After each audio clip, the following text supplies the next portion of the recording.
ଉପରକୁ ସୁନ୍ଦର ଦେଖାତେ ମଳେ ଗଦ ଜଗନ୍ନାଥ ମଣିଷ। ଆରେ ଘରେ ଜ୍ୱାଇଁ ବୋଲି ତମକୁ କେତେ ସମ୍ମାନ। ଏଇ ତାର ତମ ଅସ୍ତ୍ର ଲୋକ। ଛି ଛି ଛି। ମଣିଷକୁ ଆଲିଙ୍ଗନ କରିବାଟା କଣ ଭୁଲ? ମୁଁ ତ କେବଳ ଆଲିଙ୍ଗନ କରୁଥିଲି। ଆଲିଙ୍ଗନ କରୁ ତମ କଲୁରେ ଏମିତି କହିଦେବି। ଏଇ କଥା ମୁଁ ତମ ସାମ୍ନାରେ ଜଣେଇ। ଆରେ ସେ ଜାଣି ସାରିଛି। ତମେ କହିଲ ମୋ ଉପରେ ଗୋଟେ ହ୍ୟାଣ୍ଡସମ୍ ତାପରେ ଗୋଟେ ଶରୀର ପାଣିକି ବାହା ହେଇ ଗୋଟେ ଦ୍ରବଣ ଗୋଟେ ଘଣ୍ଟା ଗୋଟେ ସେକେଣ୍ଡ ଶାନ୍ତିରେ ରହିପାରୁଥିବ।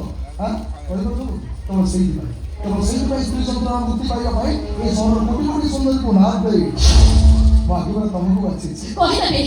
ଏ ଘର ମୁରବି ଚନ୍ଦ୍ରକାନ୍ତ ଚୌଧୁରୀ ତମ ଅସଲ ରୂପ ଦେଖେଇଦେବି। ଆଉ ତାପରେ ତମ ଅବସ୍ଥା କଣ ହବ ଅପେକ୍ଷା କର।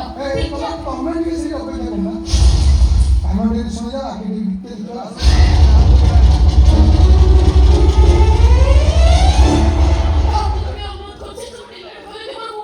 ମୁଁ ବି ତମ ହାତ ଧରି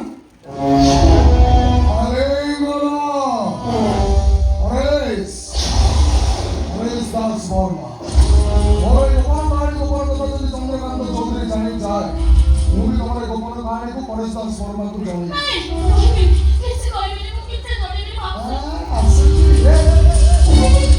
ଭଲ ସୁବିଧା ହବ ସବୁ ଦି ବାର ପଳେଇବୁ ମୁଁ ଏକା ଠିଆ ହେଇକି କଣ ଏଠି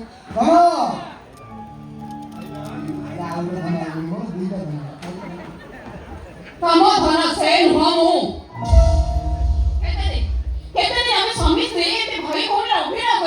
ଯେତେଦିନ ପର୍ଯ୍ୟନ୍ତ ସେ ଚନ୍ଦ୍ରକାନ୍ତ ଚୌଧୁରୀର ଟୋଟାଲ ପ୍ରପର୍ଟିଟା ମୋର ନ ହେଇଛି। କେବେ ହବ? ଆରେ ଅପେକ୍ଷା କରି କରି ମୁଁ ଅମାନିତ ହେଇଗଲିଣି। ଶୁଣ ଏ ସବୁର କିଛି ଗୋଟେ ବ୍ୟବସ୍ଥା କରିବାର ଅଛି ତ କର।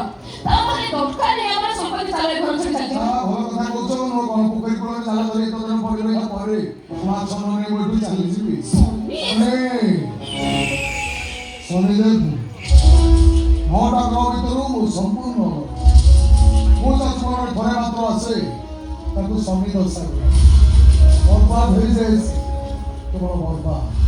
ଆଜି ମୁଁ ସେ ତମ ସମସ୍ତ ଏମିତି କରିବି। ପୂର୍ଣ୍ଣିମା କୁଆଡ଼େ ଗଲୁ ପୂର୍ଣ୍ଣିମା? ମୋ ମେଡିସିନ ଖାଇବା ସମୟ ପରେ ହେଇଗଲାଣି। ମୁଁ ଯାଉଛି ପ୍ରିୟତମା।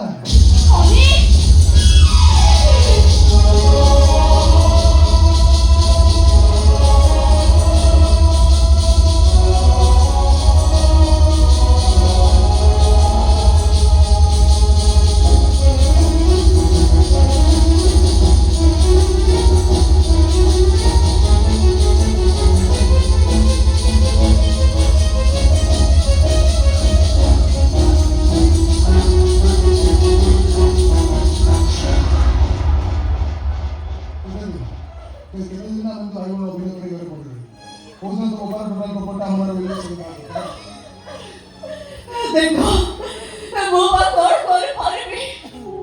ମୋ ବାବା କେମିତି ତମ ନାମରେ ଟୋଟାଲ ପ୍ରପର୍ଟି ଉଇଲ୍ କରିବେ ସେ ଚିନ୍ତା ବି ମୁଁ କରିପାରୁନି। ଚିନ୍ତା କରିପାରୁନ କରିବି। ଆଗ ପ୍ରପର୍ଟି ତୋ ନାଁରେ ଉଇଲ୍ ହବ।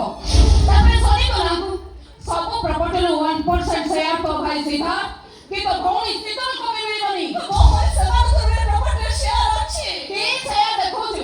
ହଁ ଆରେ ତ ଭଉଣୀ ତ କାହା ସାଙ୍ଗରେ ଚାଲିଗଲା। ଆଉ ତ ଭାଇ ସେ ତ ସନ୍ନ୍ୟାସ ଜୀବନ ବିତଉଛି। ସମ୍ପତ୍ତି ସେମାନଙ୍କର କଣ ହବ? ତାକୁ ଏତେ କଥା କାହିଁ ବୁଝଉଛ? ଆରେ ଏତେ ପାଠ ପଢିଛି ଏତେ ଜ୍ଞାନ ଅଛି ତା ବାପା ସମସ୍ତେ କେମିତି ଦାନ ଆସିବ ଆମେ ବୁଝେଇବା। ଆମର କଣ ସମ୍ପତ୍ତି ଦରକାର? ପାରିବିନି। ମୋ ବାବାଙ୍କ ଆଗରେ ମୁଁ କଣ କରିପାରିବିନି। ସରି ମାରି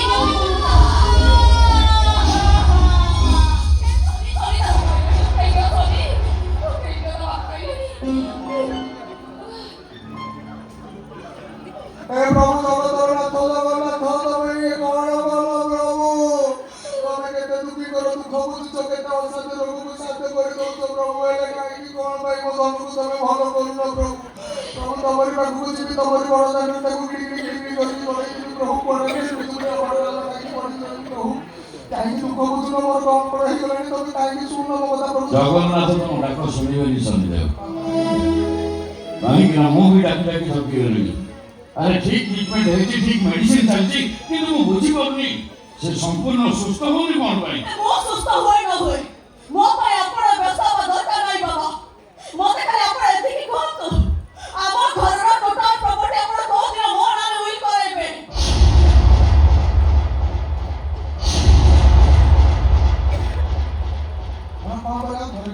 ତମକୁ ନୁହେଁ ମୁଁ ମୋ ବାବାକୁ ପଚାରୁଛି।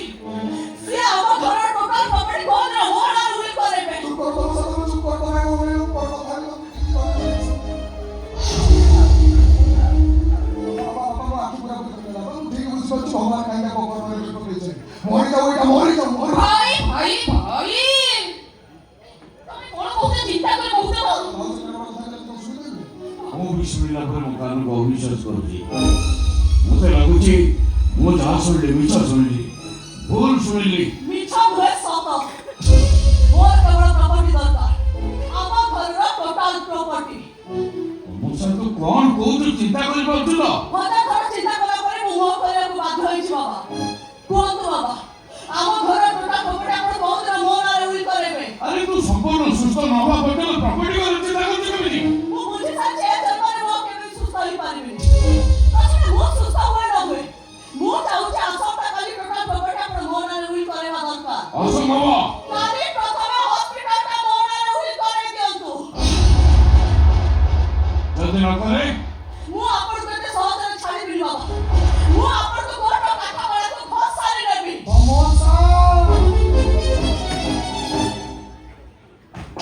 ଭାଇ ଭଗବାନ ଆପଣ ବାଇକାରୀକୁ ଶେଷ କରୁଛନ୍ତି। ସେଥିରେ କିନ୍ତୁ ସମ୍ପତ୍ତି ପାଇଁ ଦେବତା ଦିଲେ ବାପାଙ୍କୁ କେଡ଼େ ବଡ଼ କଥା କହିଦେଲେ କହିଲେ ସେ ବାବା ସେ ବାବା ଆପଣ ଚୁପ୍ ରହିଲେ କାହିଁକି? ଆପଣ ମୋତେ ଠକି ଦେବେ ନା? ମୋ ଅଧିକାର ମୋତେ ବଞ୍ଚିତ କରିବେ ନା? କୁହନ୍ତୁ ବାବା କୁହନ୍ତୁ। କଣ କହିବି? ମୁଁ କେବଳ ସେଇ କଥା ଭାବୁଛି।